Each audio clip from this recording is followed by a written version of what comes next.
Hello friends, welcome back to my YouTube channel study media. आज मैं आपके लिए लेकर आई हूँ क्लास 7 हिंदी की कार्य पुस्तिका का अध्याय 17 जिसका नाम है वीर कुंवर सिंह। पिछली वीडियो में मैंने आपको अध्याय 16 भोर और बरखा करवाया था। अगर आप मेरे चैनल पर नए हैं और अभी तक आपने मेरे चैनल को सब्सक्राइब नहीं किया है तो प्लीज़ मेरे चैनल को सब्सक्राइब कर लें। मैंने अपने चैनल की प्लेलिस्ट बनाई हुई है, आप जिस भी लेसन को देखना चाहते हैं प्लेलिस्ट में जाके देख सकते हैं। तो चलिए अध्याय 17 शुरू करते हैं। प्रश्न 1, किस आंदोलन को अंग्रेजों के खिलाफ पहला मुख्य आंदोलन माना जाता है? इसका उत्तर है 1857 की क्रांति। प्रश्न 2, नीचे लिखे शब्दों में से तुम क्या समझते हो? दमन नीति का अर्थ है लोगों को दबा कर रखना, बगावत लोगों का विद्रोह करना, रियासत राजा के राज्य का क्षेत्र, अधीनता गुलामी। प्रश्न 3, इस पाठ में बूढ़ा शेर किसे कहा गया है और क्यों? इसका उत्तर है वीर कुंवर सिंह को बूढ़ा शेर कहा गया है क्योंकि वह बूढ़ा होकर भी युद्ध के लिए तैयार हो गया था। प्रश्न 4, अपने दोस्तों और शिक्षकों से चर्चा कर पता करो कि छापामार युद्ध का क्या मतलब होता है। इसका उत्तर है छापामार युद्ध का अर्थ है लघु युद्ध। मोटे तौर पर यह युद्ध सैनिकों द्वारा शत्रु सेना के सामने या पीछे आक्रमण करके लड़े जाते हैं। प्रश्न 5, 1857 की क्रांति के मुख्य नेता कौन कौन थे? सूची बनाओ। इसका उत्तर है मंगल पांडे, झांसी की रानी, नाना साहब, तात्या टोपे, कुंवर सिंह, राव तुलाराम, बेगम, हजरत अली।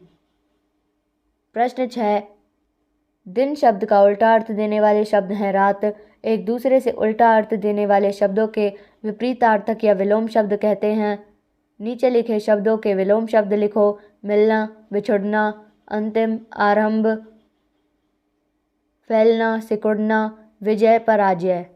प्रश्न 7, क्या कारण था कि कुंवर सिंह के पिता उनकी बचपन में ठीक से देखभाल नहीं कर सके? इसका उत्तर है पारिवारिक उलझनों के कारण पिता उनकी बचपन में ठीक से देखभाल नहीं कर सके। प्रश्न 8, पहला गुप्त बैठकों की योजना बनाने के लिए कुंवर सिंह ने किस मेले को चुना था? इसका उत्तर है बिहार के प्रसिद्ध सोनपुर मेले को चुना।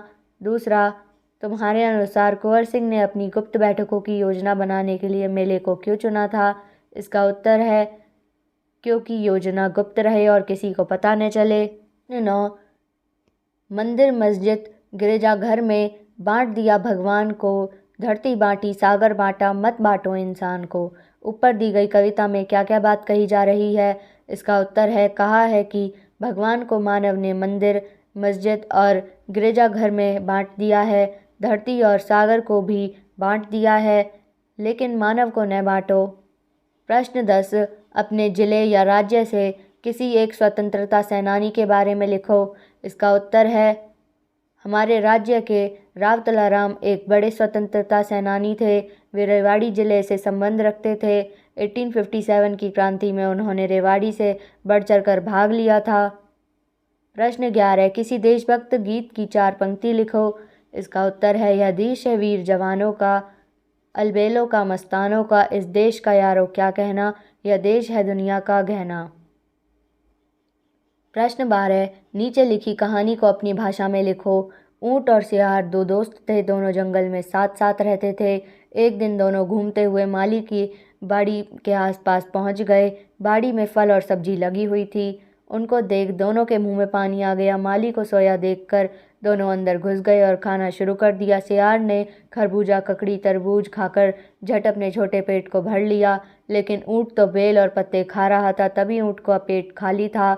सियार ने ऊंट का साथ मजाक करने की सोची और कहा कि दोस्त, मेरा तो आज चिल्लाने का मन हो रहा है। ऊंट ने कहा अभी मत चिल्लाओ, मेरा पेट अभी खाली है। सियार ने कहा मैंने आज पहली बार जी भर के खाया है, इसलिए मैं तो चिल्लाऊंगा। इतना कहते ही सियार ऊँ करने लगा। सियार के चिल्लाते ही माली जाग गया और ऊंट को लाठियों से जोर जोर से मारकर बाहर निकाल दिया। ऊंट को नदी पर सियार मिला, दोनों जोर से बह रही थी। सियार ने कहा, दोस्त मुझे अपनी पीठ पर बिठाकर नदी पार करा दो। ऊँट ने कहा, ठीक है। नदी के बीच में पहुँचते ही ऊँट ने सियार से कहने लगा कि मेरा तो नहाने का मन हो रहा है। सियार ने कहा, तुम मुझे नदी पार करवा दो, फिर खूब नहा लेना। ऊँट ने कहा, नहीं, मैं तो अभी नहाऊंगा, तुम जोर से पकड़ लो। जैसे ही ऊँट नहाने के लिए पानी में बैठा, वैसे ही पानी के तेज बहाव के साथ सियार नदी में बह गया। एक कहानी में दो मित्र ऊँट और सियार रहते थे। एक दिन दोनों बड़ी बाड़ी में सब्जियों और फलों को देखकर घुस गए।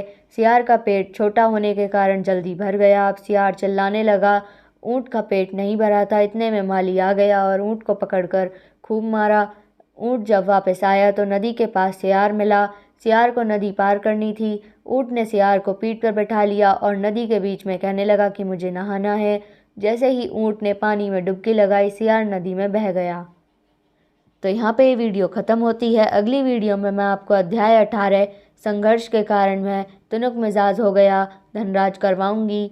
ये वीडियो आपको कैसी लगी मुझे कमेंट करके ज़रूर बताएं। वीडियो को लाइक करें, शेयर करें और चैनल को सब्सक्राइब करना ना भूलें। Thank you.